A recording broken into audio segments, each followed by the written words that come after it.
Olá, meus amigos, a paz do Senhor, tudo bem com vocês? Estou aqui mais uma vez para gravar mais uma reflexão. Esse conta no livro de Abacuque, capítulo 1, do verso 2, que diz: Até quando, Senhor, clamarei por socorro, sem que tu ouças? Até quando gritarei a ti violência, sem que traga salvação? Meus queridos amigos, meus queridos irmãos, este livro de Abacuque, considerado um dos profetas menores, não pela sua estatura, né? A Bíblia não revela a sua estatura, mas por causa que o seu livro traz apenas 3 capítulos. E o profeta Abacuque ele vai trazer a sua queixa para o Senhor. Ele vai trazer a sua queixa para Deus, indignado, inconformado com a situação de Israel, a qual o povo se encontrava em pecado, né? Praticava iniquidade, violência ali naquela nação ali de Israel. E Abacuque vai clamar ao Senhor: até quando clamarei por socorro?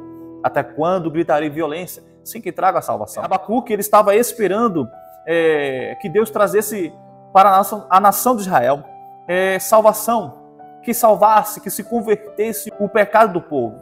O propósito do livro de Abacuque é trazer a resposta de Deus tanto para o profeta como também para o povo. Em outras palavras, Abacuque fala com Deus em favor do povo. Ao contrário de outros profetas que traziam a mensagem para o povo em favor de Deus, exortando os juízo para o povo. O livro ele se divide em 2 eventos. Capítulo 1 e capítulo 2 são um diálogo entre Abacuque e Deus. Já o capítulo 3, ele é composto pela oração de Abacuque e a sua aceitação do que Deus iria trazer para Judá. Abacuque ele profetizou a invasão de Judá pelos babilônios, os caldeus, ali, que era governada pelo rei daquela época, Nabucodonosor.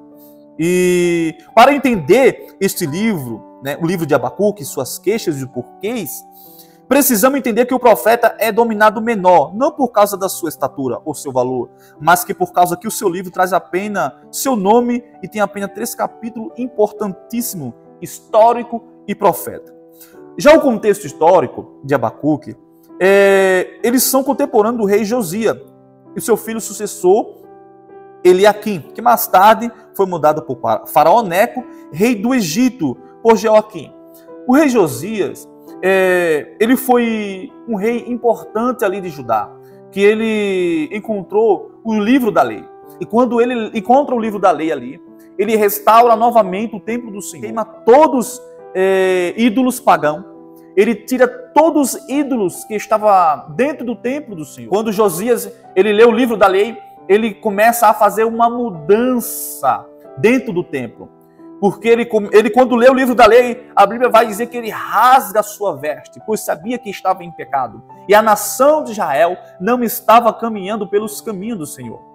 E Josias, ele vai restaurar a adoração ao Senhor, proclamando ali, lendo o livro da lei para toda a nação de Judá. Só que lá em 2 Reis, capítulo 23, do verso 4 e 7, diz: O rei deu ordem ao sumo sacerdote Ilquias, aos sacerdotes auxiliares e os guardas das portas que retirassem do templo do Senhor todos os utensílios feitos para Abaal e Azera e para todos os exércitos celestes, e os queimou fora de Jerusalém, nos campos do vale de Cedron, e levou para Betel. E eliminou os sacerdotes pagãos, nomeados pelo rei de Judá, para queimar incenso nos altares ídolos na cidade de Judá, e dos arredores de Jerusalém, aqueles que queimavam incenso a Baal, ao sol, à lua e às constelações e os todos os exércitos celestes. Também mandou levar o poste sagrado do templo do Senhor para o vale de Cedron, para fora de Jerusalém, para ser queimado e reduzido a cinzas, que foram espalhados sobre os túmulos do cemitério público. Também derrubou as acomodações dos prostitutos cultuais, que ficavam no templo do Senhor, onde as mulheres teciam para Azera. Percebe então a iniquidade que estava instaurada dentro do templo do Senhor? Percebe então o pecado de Israel estava cometendo contra o Senhor? Quanta iniquidade havia ali dentro do próprio templo? Altares feitos para Abaal e Azera, dentro do templo do Senhor. Uma coisa que me chamou a atenção, 2 Reis, capítulo 23, do verso 7, vai dizer que o profeta Josias, ele removeu acomodações de prostitutos cultuais que havia dentro do templo do Senhor. E agora o profeta Abacuque, ele vai trazer a sua queixa para o Senhor. Até quando, Senhor, clamarei por socorro? Porque Abacuque, ele estava indignado, inconformado com o que estava acontecendo com a nação de Israel.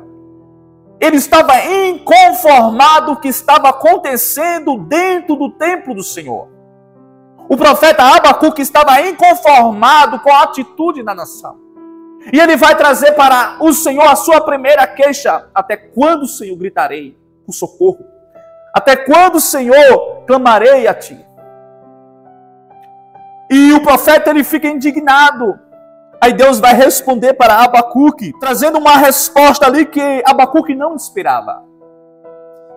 Dizendo que ele iria trazer os babilônios, que uma nação poderosa, ímpia para castigar o seu povo, né? Ele ficou tenebroso, Abacuque ficou com medo, pois sabia que estava por vir para a nação de Judá. Abacuque, ele achava que Deus iria trazer para a nação de Israel ali, talvez pense eu, 40 dias, 40 noites de chuvas, de água, de fome, de seca, de praga, para castigar aquela nação pecaminosa. Só que quando Abacuque escuta a resposta do Senhor, que ele iria trazer uma nação impetuosa, que era a Babilônia, governada por Nabopolassar, pai de Nabucodonosor, e o seu sucessor, né, que é o filho de Nabopolassar, Nabucodonosor. A Bíblia vai dizer que a nação babilônia, eles colhiam aonde não plantava. Eram mais ferozes que o leopardo. E Abacuque, ele vai questionar ao Senhor, trazendo a sua segunda queixa, né? Falando, os teus olhos, Senhor, são tão puros que não pode ver o mal. Não tolera a maldade. Né? O profeta estava falando da essência de Deus, as características de Deus, que Deus não podia suportar em ver o mal. Só que a nação de Israel, ele estava vivendo dentro do pecado, fazendo o pecado dentro do templo do Senhor.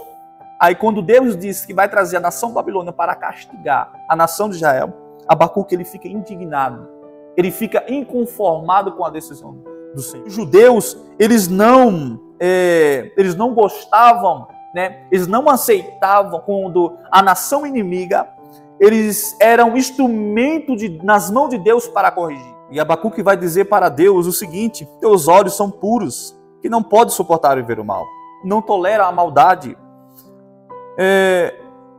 Uma leve impressão que eu tenho é que Abacuque, ele queria anular a decisão do Senhor, falando para o Senhor, dizendo, teus olhos são puros, não pode ver o mal, Senhor, né?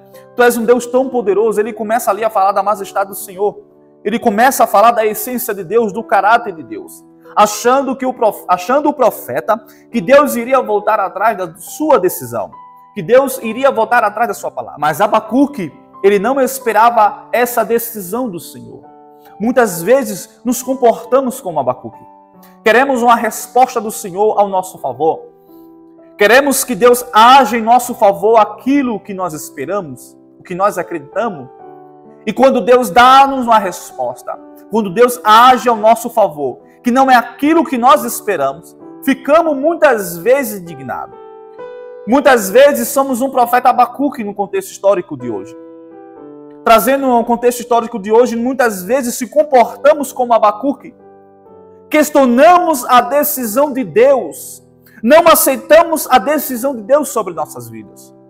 Em outras palavras, não aceitamos os dias maus. Não aceitamos a correção do Senhor. Não aceitamos por muitas vezes o chamado do Senhor. E quando Deus ele vai agir de uma forma contraditória daquilo que esperamos ou que nós acreditamos, ficamos indignados contra o Senhor. Estamos acostumados a dizer que Deus é amor, que Deus é justiça.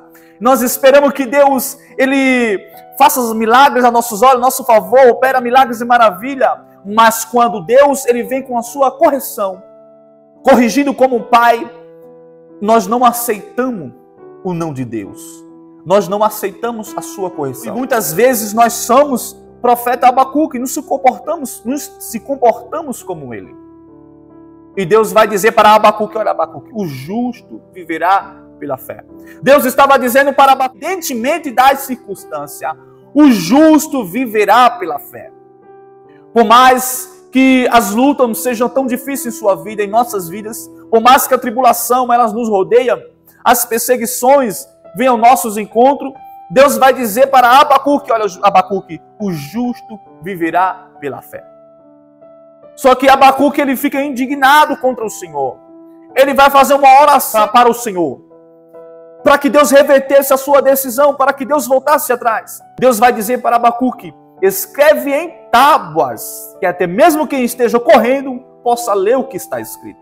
Deus estava dizendo para Abacuque, olha Abacuque, a minha decisão já está decretada. É isso que eu vou trazer para a nação de Israel. Eu vou castigar a nação de Israel com o seu próprio inimigo para corrigir. E Abacuque, ele questiona contra Deus. Ele questiona a decisão de Deus. E muitas vezes somos Abacuque, se comportamos como Abacuque, não queremos um não de Deus como resposta.